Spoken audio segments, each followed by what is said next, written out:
Bienvenida, gente, a este nuevo encuentro de la comunidad lectora. Este es un espacio donde nos encontramos cada 2 semanas para hablar de obras de narrativa visual de cualquier género y estilo, ya sea manga, cómic, estadounidense, historieta europea, argentina o latinoamericana. En el día de hoy vamos a hablar de Hellblazer. Arranquemos simplemente por las presentaciones. Primero que nada, bueno, estoy yo, Agustín, en redes sociales como Jamás Pensado, que soy guionista y uno de los organizadores de la Punto y Pixel Comic Jam. Tenemos acá a Yoyo, en redes como Jorge Carrión, que es guionista, escritor y docente. Tenemos a Fernando Papino, dibujante, y a Carlos Bastidas, que es guionista y divulgador de historietas. Bueno, arranquemos, arranquemos nomás. ¿Cómo es? Yo, arrancás vos por comentarnos un poco de la lectura que tenemos para hoy. Bueno, para arrancar, Hellblazer es un cómic de horror, horror contemporáneo, como lo definen en algunos sitios. Fue publicado originalmente por la editorial de DC Comics y formó parte a partir del año 1993. Es un cómic que nace en el 87, el 87-88, y a partir del 93 forma parte de una subcolección de DC que se conoció como Vértigo. Este cómic retrata se concentra en la vida de un mago de moral dudosa y métodos cuestionables. Su nombre es John Constantine, según la pronunciación también del mismo Alan Moore, que fue su verdadero creador, era John Constantine. Digamos que esta serie nace como un spin-off de este personaje, creado por Alan Moore, por Stephen Bissett, y que apareció por primera vez en una serie previa, que es La Cosa del Pantano. En La Cosa del Pantano, que es del año 85, o sea, La Cosa del Pantano es un personaje que durante el año 85 Alan Moore se hace cargo de la serie y hay una serie de cuestiones esotéricas que le demandan que aparezca un personaje, John Constantine, para resolver ciertas cuestiones. Tan buena presencia generó este personaje que a los editores se les ocurrió la posibilidad de que este investigador de lo sobrenatural, este mago, este truán, este chanta, este pícaro, utilizo muchas de las cuestiones que van a caracterizar a su personalidad, tuviera su propia serie. Esto derivó que allá por el año 1988 nace, digamos, Hellblazer. Por lo que estuve investigando, en su momento hubo una discusión con la palabra Hellraiser, pero eso se llamaba confusión por una novela de Clive Barker, que era una novela de terror. Entonces, como que jugaron un poco con esta idea de juego de palabras. El encargado de esto no fue Alan Moore, sino que se le brindó, digamos, la posibilidad para que lo desarrollara un guionista que se llama Jamie Delano. En los números que nosotros hoy vamos a abordar, que son los primeros 12, primer gran arco, digamos, del personaje, las ilustraciones estuvieron a cargo de otro inglés que es John Ridgway, y las portadas, que creo que son de las más famosas, que después con las reimpresiones han circulado, es Dave McKean, que quizás la gente lo conozca si ha visto portadas de obras no solo de Alan Moore, de Neil Gaiman.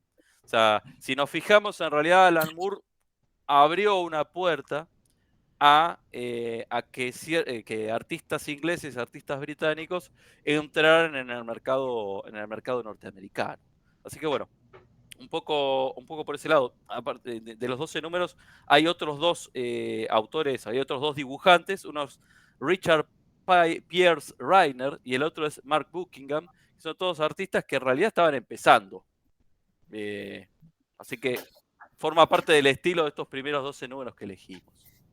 No sé si me olvidé de algo. Simplemente ¿cómo es? El anuncio que a partir de ahora vamos a estar hablando con spoilers. Esto es un análisis de la obra, así que simplemente si quien escucha no lo leyó todavía, vaya. Son muy fáciles de conseguir, la verdad. Así que póngase, lea y después vuelva al video. Así compartimos un poquito de esta lectura. A ver, como para iniciar un poquito la discusión y ya vamos floteando.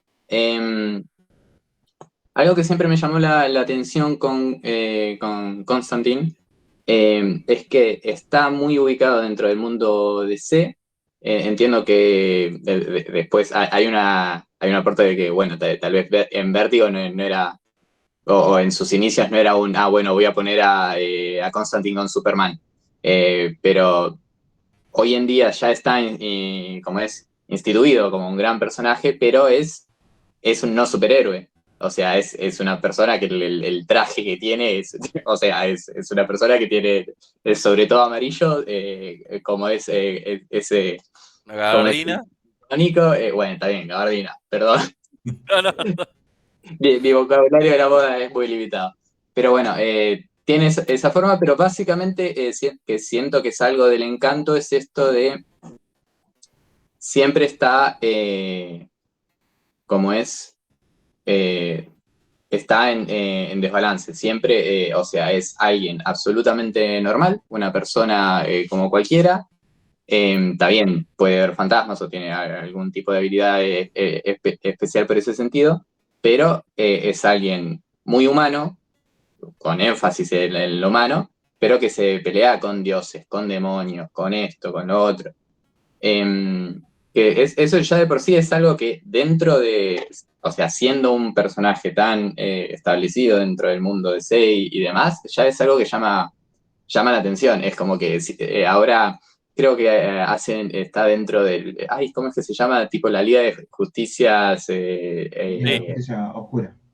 claro, en la Liga de la Sí, Justicia Oscura, donde todos tienen traje, menos Constantine. Tiene la claro. bandera de siempre. Su traje, su corbata, su camisa, su pantalón de vestir, ese aspecto medio desarrapado de a veces de barbas de unos días, depende de la época, ¿no? Que lo enganchó, y siempre su sempiterno cigarrillo, ¿no? Claro. Vive fumando, sí. Y a propósito, bueno, sí, lo del cigarrillo es fundamental, ¿no? Luego Garenis hará una historia precisamente con eso, ¿no?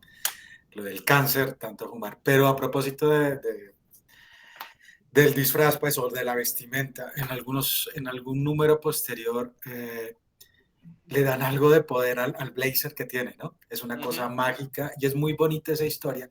La verdad no recuerdo cuál es el número, no sé cuál será, pero es la historia solo del blazer. Él decide librarse a eso, entonces la historia es precisamente del blazer y le trae la maldición a quien se lo pone. Muy bonita. Claro. Hay que buscar el dato bien, pero lo recuerdo con cariño porque me gustó bastante. El artefacto mágico, la capa, ¿no? Exacto. Y también lo entronca en esta tradición de personajes mágicos que andaban dando vueltas en DC o previos a DC, que están coqueteando están orbitando la narrativa está orbitando por otro lado, por más que cuando recién empieza la serie coexiste con Superman, con Batman, pero por lo menos en los números en los que nosotros vemos, eso pasa por otro lado. Nos enfocamos directamente sobre Constantine. Y además, ese aspecto también le da esa mirada, ese juego de estereotipo de detective privado, ¿no? Claro. Sí.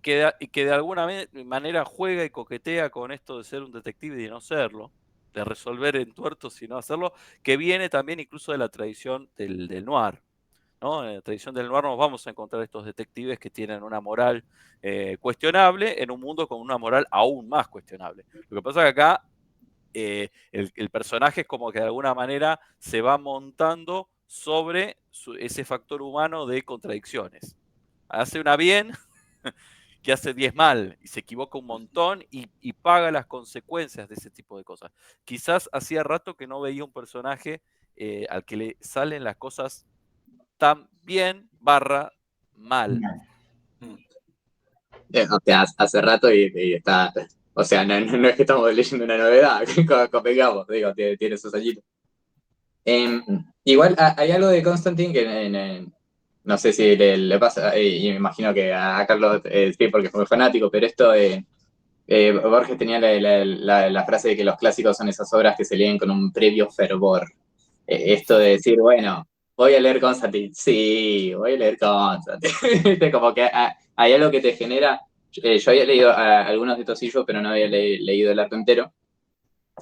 Como es, y la verdad que si bien tenía algunos lineamientos por donde iba, aún así, con expectativas más o menos ubicadas, que siento que no estaban muy desubicadas, aún así me sorprende. O sea, ponele esto de que querían esto que planteaba yo de el mundo, es alguien cruel en un mundo más cruel. Eso, o sea, recuerdo que, o sea, yo ya tenía esa concepción de, bueno, voy a ir a leer a Constantine y me voy a encontrar con alguien malo haciendo, ¿cómo es? Alguien con un objetivo bueno haciendo cosas malas. Y de todas maneras, hay momentos donde dije, como que se fue un poquito de mambo este muchacho. Y hay muchas escenas de ese estilo donde decís, bueno, che, Claro, no, sus métodos te son rompen empatía. No cuestionables. sé si lo quiero salvar a Constantine, no sé si es bueno, no sé si es malo, qué sé yo. No sé. Decía, Como que consiguen lo que quiere lograr, zafa la situación, pero a un gran costo y con métodos medio cuestionables a veces. Eso es la diferencia también del mundo de los superhéroes, que son todos blancos o negros. Este va por un gris, más tirando a negro, Constantine. claro. Pero este personaje es muy coherente también con el sello, ¿no? O con lo que sería Claro. luego Vértigo. O sea, todo este mundo, si bien pues no hay una idea de crear pues un Vértigo que tenga todo un universo totalmente coherente, que sería absurdo, pues, que es una cosa más de fanáticos, pero todo este mundo de Sandman, de La Cosa del Pantano, de Hellblazer, es coherente como en esas temáticas y en ese tipo de héroe, ¿no? Incluso por Genera, eso que sea lógico que venga precisamente de La Cosa del Pantano, ¿no? Sí. Este mundo es coherente y claro, y todo esto tiene también una referencia con el cómic de terror que venía de los 60 y 70. Este aire que tenían, que eran violentos, este terror crudo, pues, creo que Vértigo precisamente lo resucita, ¿no? En los 80 lo cambia todo, pues, con la transformación. Por eso La Cosa del Pantano fue fundamental, ¿no? Y creó a este tipo de héroes. Incluso yo creo que hasta Sandman viene de La Cosa del Pantano. sí, Hasta la misma estética de Vértigo viene de La Cosa del Pantano. No hay sé. una revitalización ahí. Uh-huh. Sí, es Estos eran coherente. todos artistas ingleses que vinieron para Vértigo en esa época. Claro. De hecho, si te fijas en el repertorio de autores que hay dando vueltas, nos vamos a encontrar que a lo largo, también tenemos que aclarar a la audiencia, ¿no? Hellblazer dura 300 números. Termina, no recuerdo bien, 2013, por ahí. En esos 300 números pasaron muchísimos grupos creativos. Algunos guionistas repitieron, Jamie Delano fue uno quizás de los que más repitió, pero después fueron pasando otros autores, primordialmente artistas británicos en su mayoría. Por ejemplo, en el reparto de los 12 números de hoy, quizás los dos únicos que desentonan son en un episodio un artista filipino que es Alcalá y el colorista que es canadiense. Después el resto son todos, no solo eso, sino que salen de la misma editorial o de la misma revista que es 2000 AD, que es una revista de ciencia ficción británica, que fue como el gran semillero británico que después DC lo vio y empezó a aprovecharlo. Y fue la puerta de entrada para, hablábamos de Alan Moore, pero también para Neil Gaiman, para Garth Ennis, que también va a desarrollar The Preacher, ¿no? El Predicador, que es otra serie que también está ahí en ese tono, y que de alguna manera va continuando la tradición de estos ingleses que van la invasión británica a través de este sello desarrollado por Karen Berger en el 93, que es Vértigo. Sí. Perdón, quería meter lo que acabo que, más allá de la nacionalidad específica de cada uno de los autores, es una obra que es muy inglesa, Sí. en el sentido de te da la sensación de esto pasa o sea, en Inglaterra o en Inglaterra, y esto desde es como que está muy las referencias constantes a Thatcher. De hecho, aparece Malvinas en algún momento por ahí. Siento que hay algo del clima británico de húmedo, sucio, como es... Nublado, yo. Sí. Claro, Sí. todo el tiempo, todo es triste, todo es una mierda, y de todas maneras hay que remar, ¿no?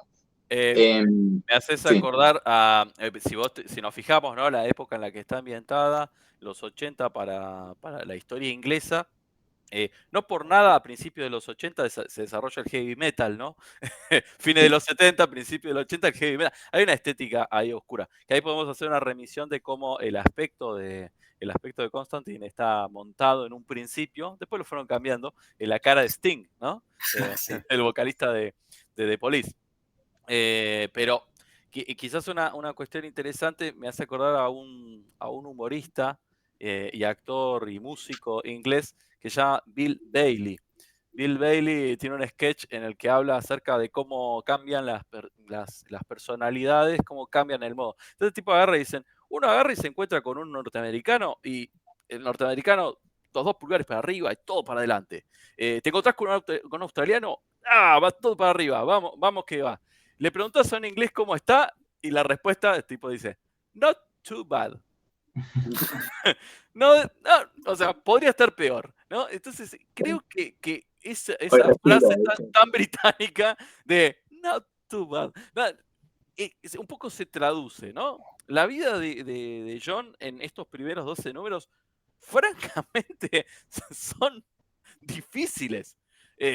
Yo no sé si invitaría a todo el mundo de golpe y porrazo y decirle, hola, vos que estás pum para arriba de ánimo, léete Hellblazer. A ver, vayamos metiendo un poco más en la trama concreta de paso. Porque algo que se me estaba ocurriendo es esto de típica estructura de guión, llamado del héroe. El camino del héroe, que arranca justamente con el llamado a la aventura, donde de repente se le presenta como es, al héroe esta situación de, bueno, andate a este mundo mágico de aventuras. Acá no pasa eso, es más al revés la dinámica. Está bien, si bien siempre se puede adaptar un poco el camino del héroe, esto de la cuestión de no es alguien que va a un mundo mágico, es alguien que la aventura le golpea en la puerta y le rompe la puerta o sea, creo que sí, si no me equivoco, en el primer issue todo arranca de que vuelve de un viaje, quiere ir a la casa, quiere decir, bueno, loco, ya está, estoy cansado, me quiero ir a dormir, no me rompa las pelotas, y se encuentra con que tiene un amigo poseído encerrado en el baño. casa. Claro. Bueno, el viaje al que hace referencia es inmediatamente lo que estuvo resolviendo con La Cosa del Pantano. Entonces hay un par de remisiones que aparecen ahí que si vos leíste La Cosa del Pantano, sabés, sí, él estuvo en Chile contra unos brujos amazónicos, contra el Imbunche, lo menciona, ¿no? Pero que está regresando de eso. Entonces ya sabemos desde La Cosa del Pantano que ya hay cosas que le malen sal al pobre personaje, que está expuesto a vicisitudes muy importantes. De hecho, quizás haya gente que nos esté viendo que vio The Sandman, no leyó el cómic, sino que vio la serie de Netflix, que ahí aparece Joanna Constantine, ¿no? Y si tenemos que pensar en los primeros números, también aparece como invitado en los primeros números de Sandman. Porque el primer tipo que va a buscar Sandman cuando va a buscar sus objetos es a Constantine, que tiene que ver dónde dejó la bolsita.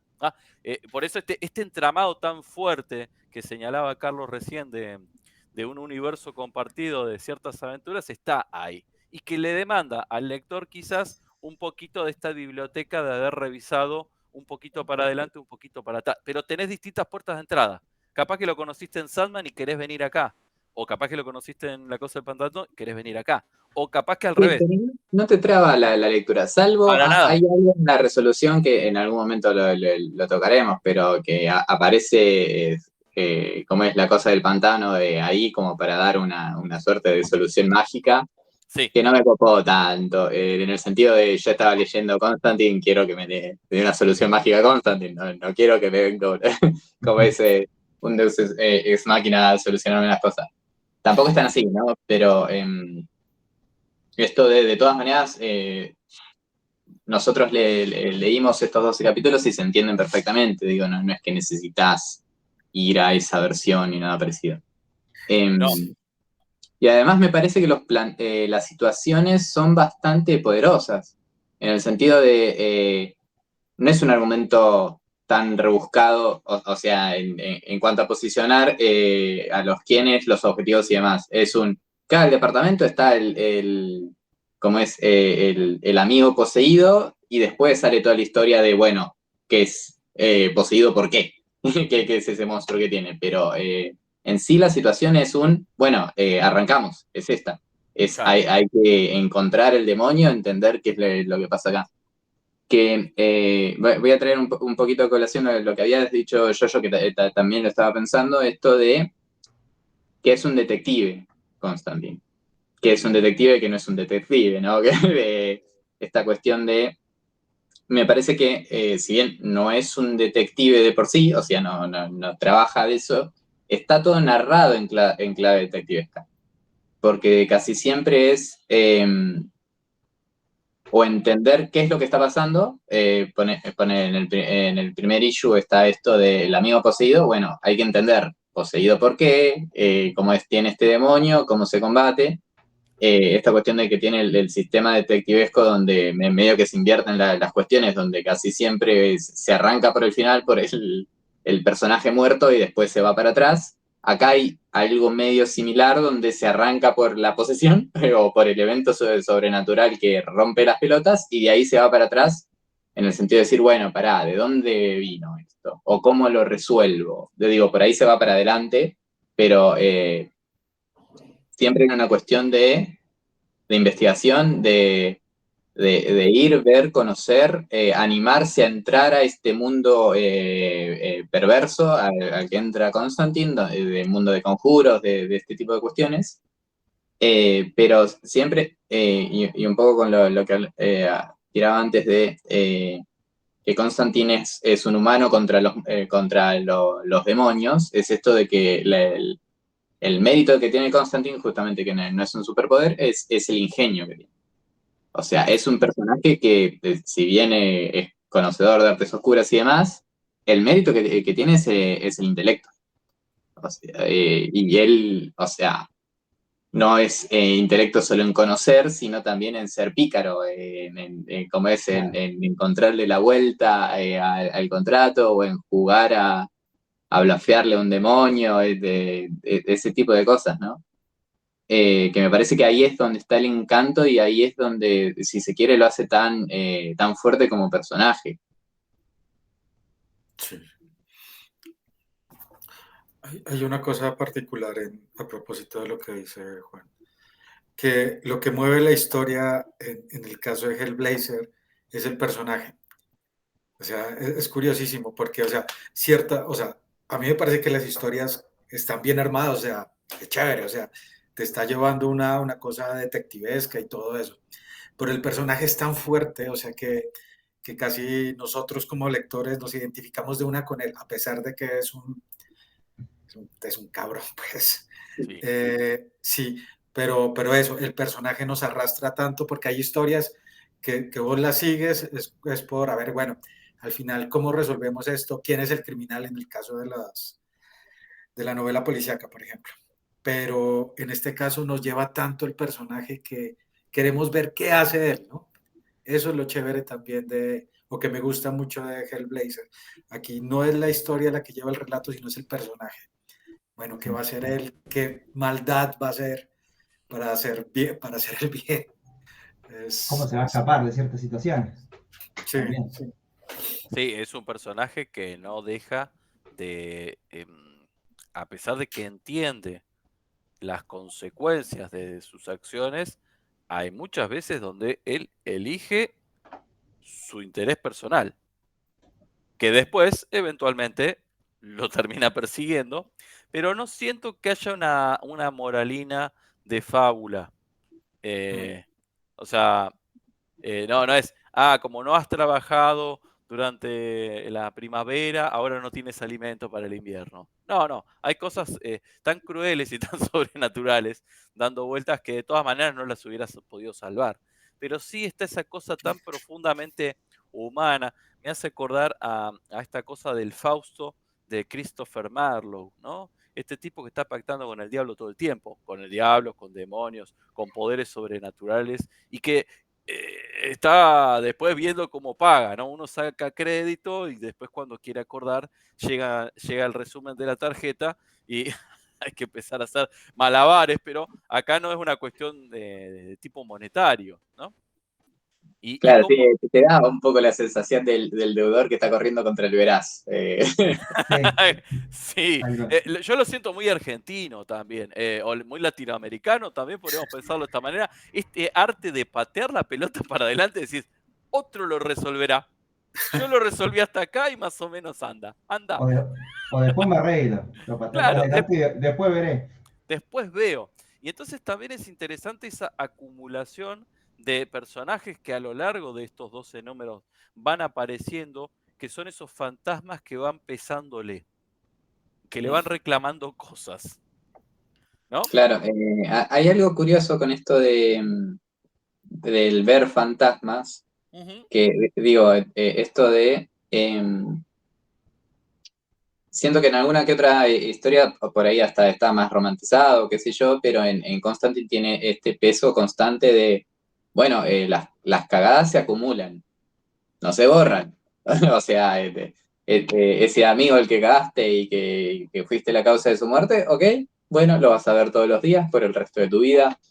Y hay algo de eso que, o sea, es la esencia del personaje, es la esencia de la historia, es esa cuestión de las decisiones. Claro, como que hay algo del estilo de, bueno, las decisiones de la vida son una garcha. Hay que vivir con eso y hay que fumar y laburar al día siguiente, ¿no? Sí, y él, por lo menos lo que vemos acá, esta cosa de cargar con tus muertos, literales son estos muertos, ¿no? Claro. Eh, y también que a veces ocurre en otras obras donde él tiene que rescatar a alguien, está en peligro de vida o muerte y te generan esa tensión, esa intriga y que no sabes si lo vas a salvar, pero después aparece un mecanismo y se salva. Acá, acá no, acá el común de las veces no se salvan. A duras Sí, penas el sacrificio de alguien que no es Constantine, porque Constantine prefiere sacrificar, si en eso está ese gesto, ¿no? Él siempre va a preferir sacrificar a otros antes que él mismo. él, es, Igual él hay es- algo de... él es un eh, superviviente. estoy con esta duda que vos la tiraste, está bien, no hay moralina, claramente, Constantine Sí, es un personaje gris, concebido gris y viviendo gris. sí, Em, pero a veces hay ciertas cuestiones y algún bien y mal hay en el mundo de Constantine, porque tampoco es 100%, estaba pensando en el primer caso, en el primer issue. sí. sí, Esto es el amigo que cayó, que después cuando va indagando descubre que básicamente encontró a un pibe endemoniado y dijo, a ver, me voy a hacer con este demonio porque sí, porque Gil, creído, anda a saber.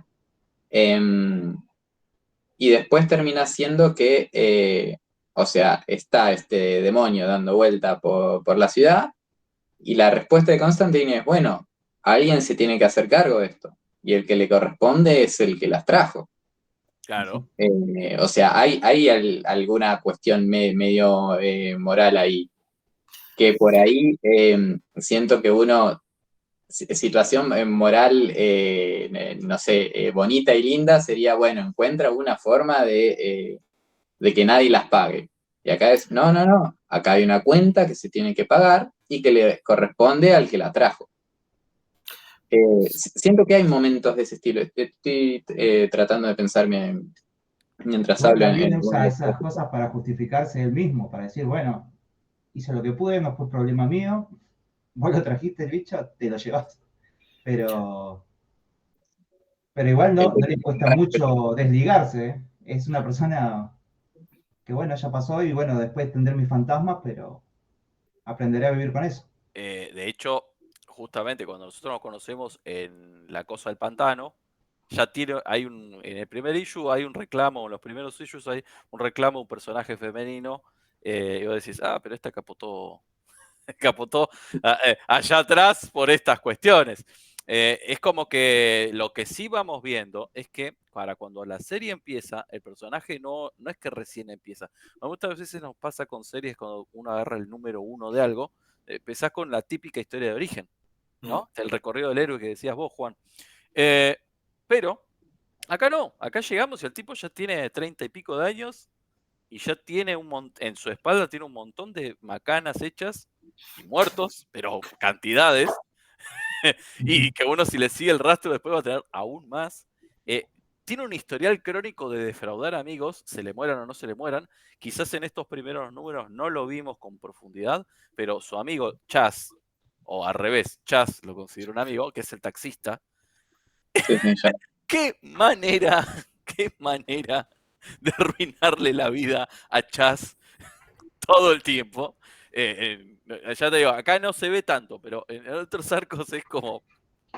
No, bueno, pero se O marca sea, yo esto no, de no le que digo mal, pero lo ves que es el amigo y decís, este no puede terminar bien. Si todos los amigos no terminaron bien, el taxista posiblemente le va a pasar mal. Sí. estaba pensando en esto de que cada vez que un personaje se encuentra con Constantine es, la puta madre, Constantine, ¿qué haces acá? Como que nadie está feliz de verlo directamente. Es bufa, sí, sí. Claro, siempre un problema es.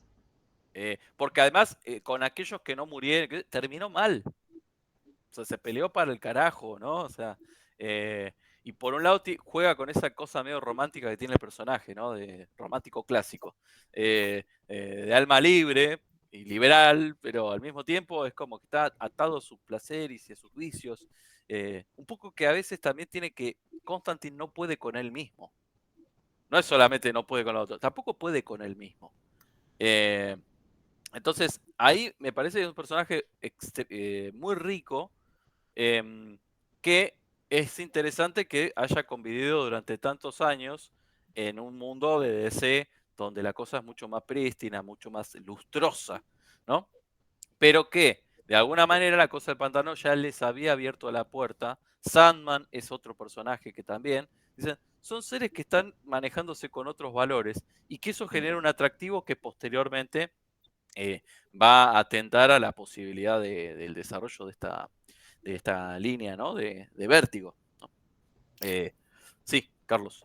Sí, no, y ahí es importante también no olvidarse que, o sea, la importancia de los editores, ¿no? Como esta Karen Berger o sea, casi invisible tal vez, pero está ahí y de alguna forma coordinando todo, porque no sé si recuerdan, o sea, Neil Gaiman siempre está hablando de ella, Sí. pero me dijo, o sea, cuando está hablando de Sandman, pero Karen me dijo tal cosa y ¿para cuándo tiene esto? O sea, ya ella es a la que le pregunta muchas veces. ¿Qué es lo que va a pasar o cómo vio la historia?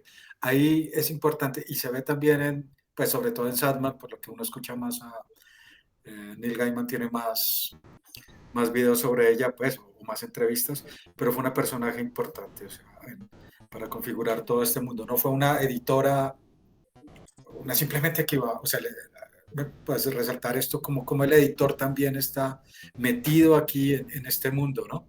Sí. Detrás, pero determinando todo lo que fue Vértigo, incluso dando libertad a los autores como Delano, como Moore. Pues, esa libertad que les dio posibilidad de que este personaje como Constantine existiera. Por eso es tan importante y fue tan importante la editora como Vértigo. Claro. Estaba pensando en esto de la edición y cómo el esquema el esquema en el sentido de decir, son de 12 capítulos que son 12 episodios distintos. En el sentido, hay algunos que están conectados, pero básicamente son directamente mundos distintos donde hay otra forma de un demonio que caga a la gente de una manera distinta. Como es el excombatiente que termina matando Sí. gente. El Johnny.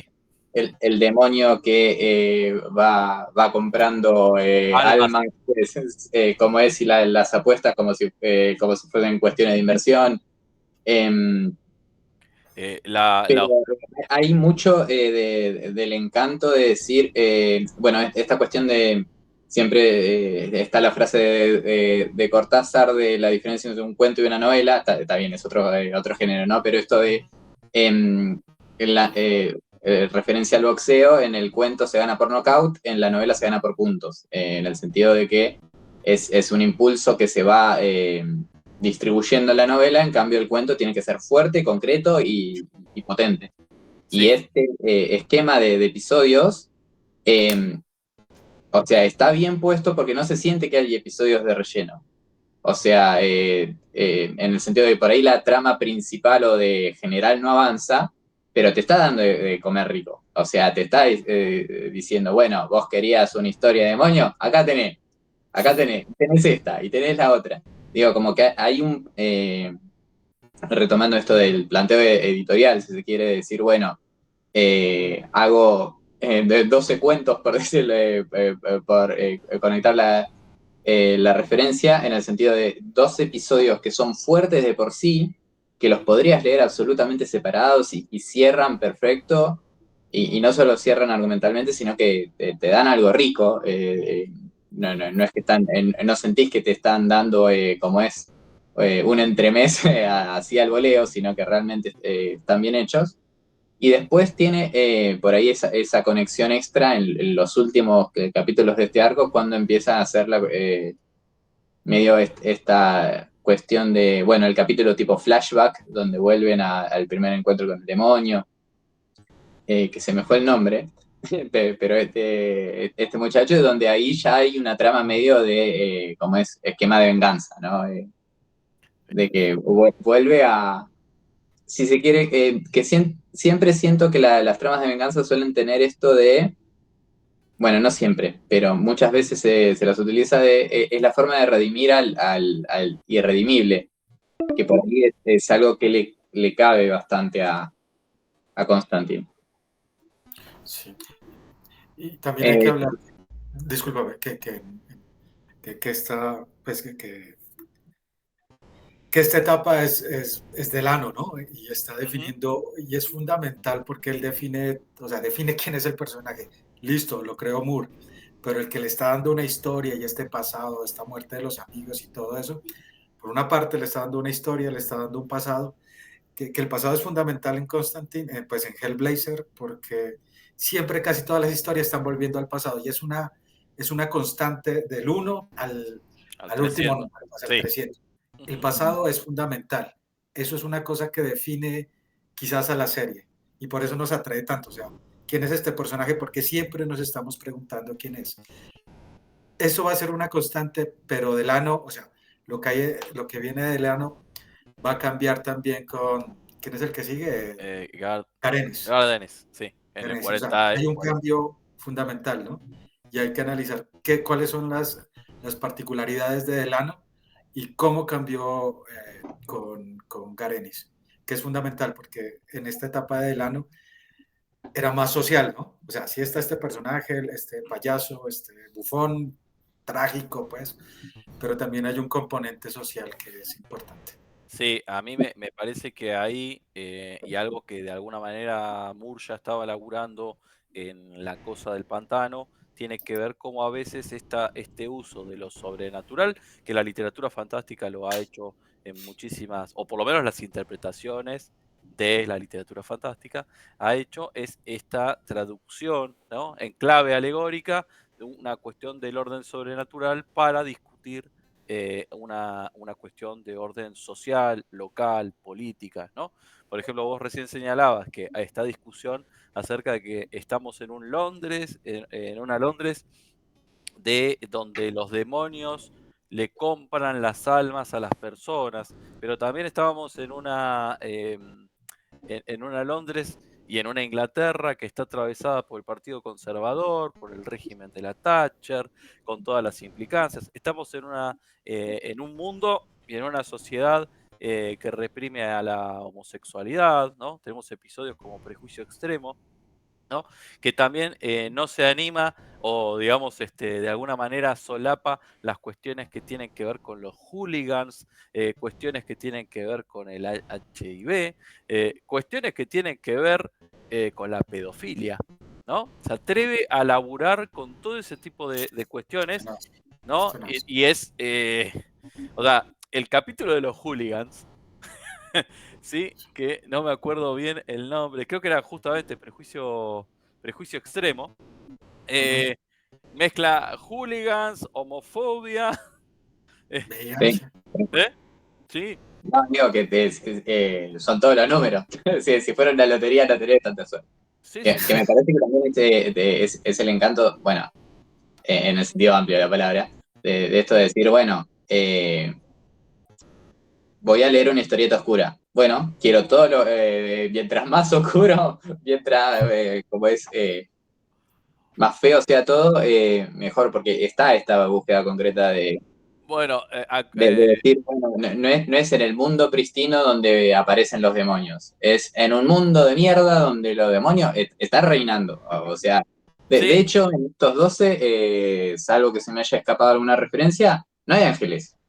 sí, sí. Dios no está Sí, están los hooligans de Los Ángeles, o sea, el cielo y el infierno están en pugna como si fuesen dos bravucones de mierda. O sea, es horrible.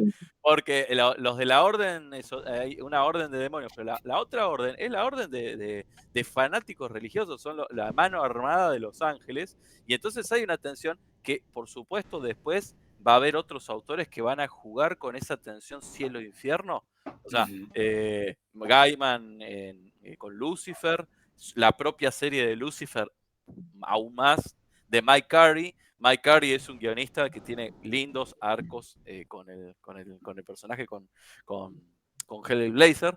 Pero antes que se me vaya la idea, algo que señaló Carlos recién. Esta idea de que el personaje, la constante, Constantine, ¿no?